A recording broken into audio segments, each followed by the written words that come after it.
दोस्तों अगर आप जानना चाहते हैं कि 1 करोड़ एसआईपी से कैसे बनाएंगे, कितना टाइम लगेगा, तो आप इस वीडियो को पूरा जरूर देखिएगा। आपके लिए एक इंसाइटफुल वीडियो रहेगा। सबसे पहले यह समझना जरूरी है कि एसआईपी से 1 करोड़ बनाने में कितना टाइम लगेगा, ये 2 फैक्टर्स पर डिपेंड करता है।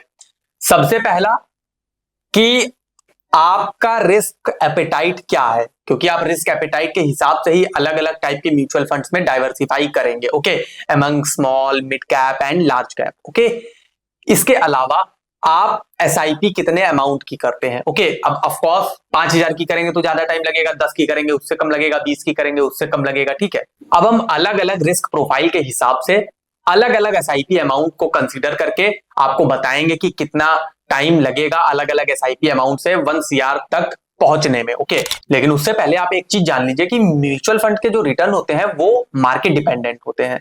ओके, तो ये वेरी करेंगे रियल वर्ल्ड में। यहां पे हमने कंजर्वेटिव रिटर्न्स मान करके जो है एज्यूम करके कैलकुलेशंस की है और आपको बताया है। एक्चुअल वर्ल्ड में आप कैसे अपना पोर्टफोलियो डाइवर्सिफाई करते हैं उस पर भी डिपेंड करेगा और मार्केट कंडीशंस पर भी रिटर्न्स डिपेंड करेंगे। सबसे पहले बात करते हैं लो रिस्क प्रोफाइल इन्वेस्टर्स की। ओके, ऐसे लोग जो रिस्क कम लेना पसंद करते हैं भले रिटर्न कम आए, तो ऐसे लोगों का ऑफकोर्स जो है exposure large cap mutual funds में ज्यादा रहेगा। वाई? क्योंकि ये सेफ होते हैं और अदर म्यूचुअल फंड्स के कंपैरिजन में लाइक मिड कैप और स्मॉल कैप के कंपैरिजन में सेफर कंसीडर किए जाते हैं। ठीक है, रिटर्न्स भी कम देते हैं ऑफकोर्स। ओके, तो यहां पर अगर हम 12% का रिटर्न एज्यूम करें और आप 10,000 की एसआईपी करते हैं तो आपको 21 साल लग जाएंगे 1 करोड़ बनाने में।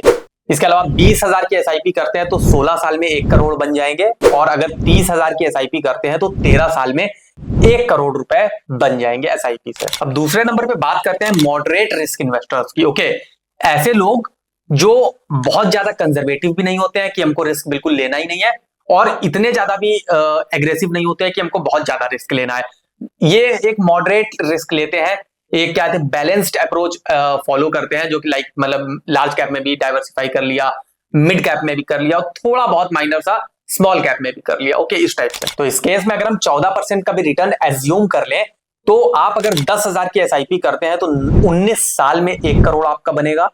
अगर आप 20,000 की एसआईपी करते हैं तो 15 साल में आपका 1 करोड़ बनेगा और वहीं अगर आप 30,000 की एसआईपी करते हैं हर महीने तो आपका 12 साल में 1 CR बन जाएगा एसआईपी से। अब तीसरे नंबर पे बात करते हैं हाई रिस्क इन्वेस्टर्स की।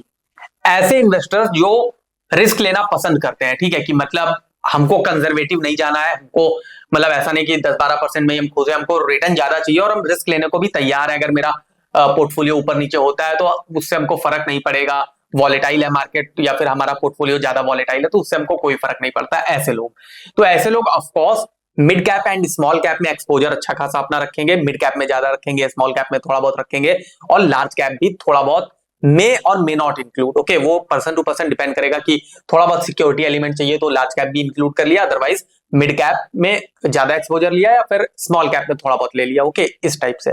तो इस केस में हम 16% का रिटर्न अगर हम एज्यूम करें तो आप अगर 10,000 की एसआईपी करते हैं तो 18 साल लगेगा आपको 1 करोड़ बनाने में एसआईपी के थ्रू। 20,000 की एसआईपी करते हैं तो 14 साल में आपका 1 करोड़ बन जाएगा और वहीं अगर आप 30,000 की एसआईपी करते हैं हर महीने तो 11 साल में 1 करोड़ रुपए आपका बन जाएगा। दोस्तों हर इन्वेस्टर का रिस्क प्रोफाइल अलग अलग होता है। हो सकता है एक बंदा है जो रिस्क ले सकता है, दूसरा बंदा रिस्क लेना अफोर्ड नहीं कर सकता। एक बंदा हो सकता है न्यू एज में हो तो वो रिस्क ले सकता है, एक बंदा है जो हल्की सी ओल्ड एज में हो गया है या फिर 40-50 साल का हो गया है तो वो रिस्क अब नहीं ले सकता अपनी कैपिटल पे। ओके, और मतलब मेंटली भी वो प्रिपेयर्ड नहीं है। अगर उसका पोर्टफोलियो 2-4% नीचे जाता है तो उसको टेंशन होने लगती है या फिर वो देखता है तो मतलब परेशान हो जाता है। तो वो अलग अलग इन्वेस्टर्स पर डिपेंड करेगा। ठीक है, कि किसी का रिस्क एपेटाइट ज्यादा है, किसी का रिस्क एपेटाइट कम है, कोई मॉडरेट रिस्क लेता है, तो उस हिसाब से बंदा अपना अपना पोर्टफोलियो जो है बना सकता है और उसी हिसाब से रिटर्न्स भी वेरी करेंगे। तो आपको अपनी फाइनेंशियल प्लानिंग और रिस्क एपेटाइट के अकॉर्डिंग डाइवर्सिफाई करना चाहिए और इक्विटीज मार्केट में लॉन्ग टर्म अप्रोच और डाइवर्सिफिकेशन बहुत ही जरूरी है। शॉर्ट टर्म में आप ज्यादा कुछ एक्सपेक्ट मत करिएगा। लॉन्ग टर्म में आप अगर लॉन्ग टर्म का अप्रोच रखते हैं, लॉन्ग टर्म व्यू रखते हैं तो आप एक ठीक ठाक रिटर्न जनरेट कर सकते हैं। बाकी तो सब मार्केट पर डिपेंड करेगा। ओके, आई होप कि इस वीडियो से आपकी हेल्प हुई होगी। मिलते हैं किसी और नेक्स्ट वीडियो में, तब तक के लिए बाय बाय।